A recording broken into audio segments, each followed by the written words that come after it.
Hello friends, welcome to my channel.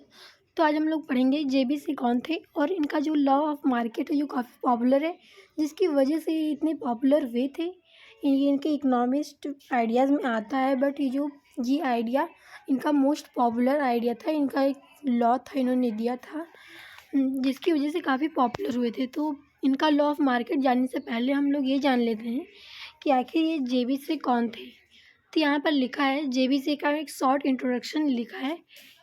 ये फ्रांसीसी संप्रदाय के संस्थापक प्रसिद्ध चिंतक जेबीसी रिकार्डो माल्थस एवं जेस मिल के समकालीन थे। मतलब जिस ईरा में माल्थस थे, रिकार्डो एंड मिल अपने रिसर्चेस कर रहे थे, उसी काल में जेबीसी भी अपने रिसर्चेस कर रहे थे। इकोनॉमिक के मेन पॉइंट्स पर चिंतन कर रहे थे। तो इनका जन्म फ्रांस के लायंस में हुआ था 5 जनवरी 1767। 5 जनवरी 1767 को इनका जन्म हुआ था। एंड थर्ड पॉइंट लिखा है, जेबीसी की प्रसिद्ध पुस्तक पॉलिटिकल इकोनॉमी का प्रकाशन 1803 में हुआ था। ये इनकी बहुत ही प्रसिद्ध पुस्तक थी। एंड ये पुस्तक कितनी ज़्यादा प्रसिद्ध हो गई थी कि अमेरिका में जो यूनिवर्सिटीज़ थी वहाँ पर इसको पढ़ाया जाने लगा था। बट इसमें प्रॉब्लम क्या हो गई कि इस पुस्तक में फ्रांस की सरकार के लिए इन्होंने कुछ आपत्तिजनक बातें बोल दी थी, लिख दी थी, जिसकी वजह से इन्हें नेपोलियन ने ट्रिब्यूनेट से हटा दिया था।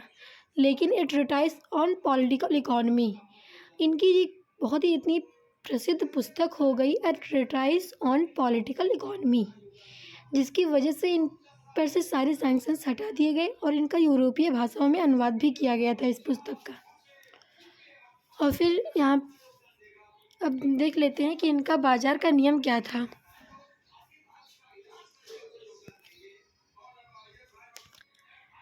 तो सेज लॉ ऑफ मार्केट में फर्स्ट पॉइंट ये दिया गया है कि से ने इस नियम को देकर अपने आप को अमर कर दिया था। मतलब से की और कोई जो बहुत सारी इकोनॉमिक आइडियाज़ थे, बट ये मेन आइडिया था इनका, इनकी वजह से ही अमर हो गया।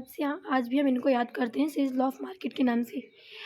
तो सेकेंड पॉइंट दिया गया है, इस नियम के आधार पर पूरा प्रतिष्ठित संप्रदाय एक स्वर में यह कहने लगा था कि कभी बेरोजगारी नहीं हो सकती, क्योंकि पूर्ति स्वयं अपनी मांग का सृजन करती है। ये जो सेज लॉ ऑफ मार्केट है यही है, supply creates its own demand. JBC का मानना था कि जो पूर्ति होती है, जो डिमांड होती है, वो अपनी सप्लाई को स्वयं खुद क्रिएट कर लेती है। और फिर यहाँ पर लिखा है, से ने लिखा है कि वस्तुओं का उत्पादन अनिवार्यतः वस्तुओं की मांग के बराबर होना चाहिए। मतलब जो हम वस्तुएं बनाते हैं वो सामान्य रूप से उसी मात्रा में होनी चाहिए जितनी कि हम उनकी डिमांड करते हैं, क्योंकि मांग संपूर्ण उत्पन्न वस्तुओं का समूह मात्र है। इसलिए अति उत्पादन की बात निरर्थक है। यहाँ पर मिस्टेक हो गया, अति उत्पादन रहेगा यहाँ पर। तो से ने लिखा है कि हम जो डिमांड करते हैं उसी आधार पर हमें वस्तुओं को बनाना चाहिए। और फिर सेकेंड पॉइंट यहाँ पर लिखा है कि से को अपने बाजार नियम पर इतनी प्रगाढ़ आस्था थी, मतलब इतनी ज़्यादा बिलीव था उनको अपने इस लॉ पर, कि उन्होंने स्वयं यहाँ तक कह दिया कि बाजार का नियम संपूर्ण नीति को बदल देगा। मतलब इनको अपने इस लॉ पर, अपने इस नियम पर इतना ज़्यादा भरोसा था कि ये समझते थे कि ये इनका जो ये नियम है ये संपूर्ण इकोनॉमी को, पूरी अर्थव्यवस्था को बदल देगा। एंड थर्ड इन्होंने पॉइंट लिखा है कि से के इस नियम को रिकार्डो, ये यहाँ पर मिसप्रिंट हो गया, यहाँ पर रहेगा से के इस नियम को रिकार्डो ने मान्यता दी थी। रिकार्डो इनसे काफ़ी हद तक सहमत थे कि जो से बोल रहे हैं, इनका जो बाजार नियम है ये सही है। और फिर यहाँ पर कुछ मेन पॉइंट्स दी गई हैं से के बाजार नियम की।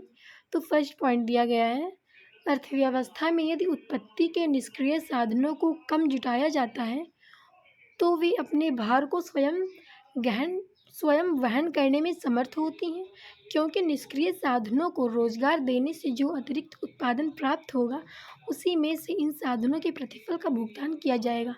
वही मेन बात है कि आपको जितनी आवश्यकता होगी, अगर आप उतने ही सामान बनाएंगे तो आपके पास ज़्यादा भार नहीं होगा और वो आपकी अर्थव्यवस्था एक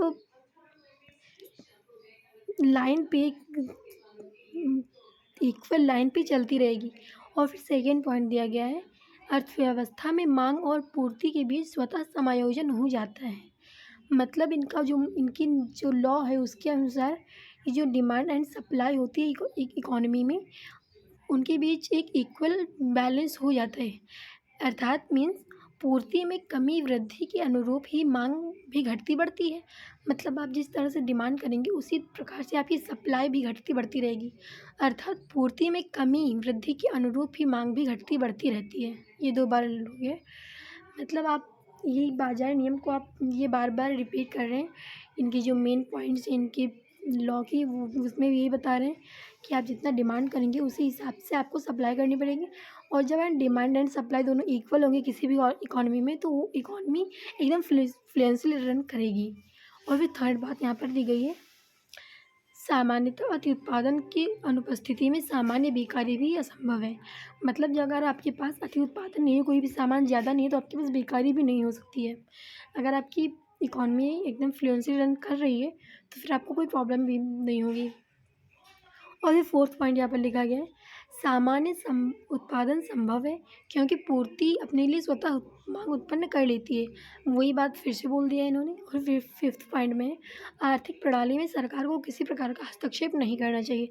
मतलब जैसा कि आजकल हम देखते हैं कि हमारे ज़्यादातर कार्यों में सरकारी हस्तक्षेप होता है, हम सरकारी चीज़ों को ज़्यादातर यूज़ करते हैं। बट जेबीसी का लॉ बताता है कि गवर्नमेंट को पब्लिक पॉलिसीज़ में ज़्यादा इंटरफेयर नहीं करना चाहिए। गवर्नमेंट को सेपरेट रहना चाहिए और पब्लिक पॉलिसीज़ को अलग रहना चाहिए। मतलब जो सरकारी चीज़ें होती हैं और जो प्राइवेट चीज़ें होती हैं उनको अलग अलग करना चाहिए। गवर्नमेंट को कभी भी पब्लिक सेक्टर में इंटरफेयर नहीं करना चाहिए।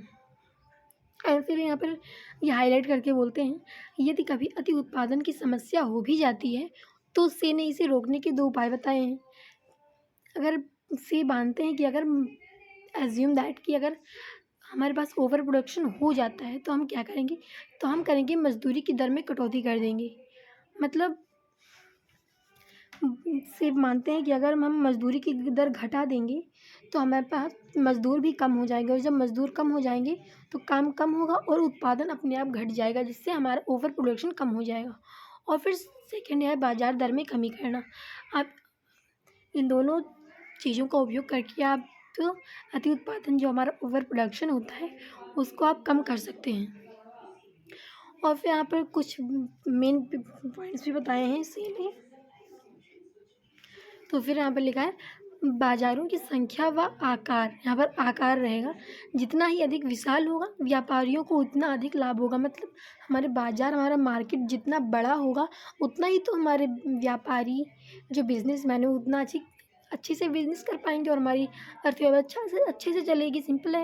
एंड सेकेंड पॉइंट है, बाजार के विस्तार से लोगों में भाईचारे की भावना का विकास होता है। ऑब्वियसली होगा, बाजार विशाल होगा, हमारा डिमांड एंड सप्लाई अच्छे से चलेगा, बिना किसी दिक्कत के, बिना किसी प्रॉब्लम के, तो भाईचारे का विकास तो होगा ही। एंड थर्ड पॉइंट लिखा है, विदेश से आयात करने से हानि नहीं होती है क्योंकि हम विदेशों को निर्यात भी करते हैं। मतलब अगर हम कोई भी सामान विदेश से मंगाते हैं तो हम उनको पैसा देते हैं। अगर हम इंपोर्ट करेंगे तो बदले में मनी देंगे, लेकिन से बोलते हैं कि ये हमारे लिए नुकसान नहीं है, हार्मफुल नहीं है, क्योंकि हम विदेशों को सामान भेजते भी हैं और जब हम विदेशों को सामान भेजेंगे तो वहाँ से हमें मनी मिलेगी। तो जो आयात और निर्यात है वो एक इक्वल बैलेंस में चलती रहेगी, तो हमारी अर्थव्यवस्था को कोई प्रॉब्लम नहीं होगी। तो इस वीडियो में इतना ही। आप कमेंट में बताइए कि आपको अगर कोई पॉइंट ना समझ में आया तो आप उसको कमेंट में बता सकते हैं। और मिलते हैं हम अपनी नेक्स्ट वीडियो में।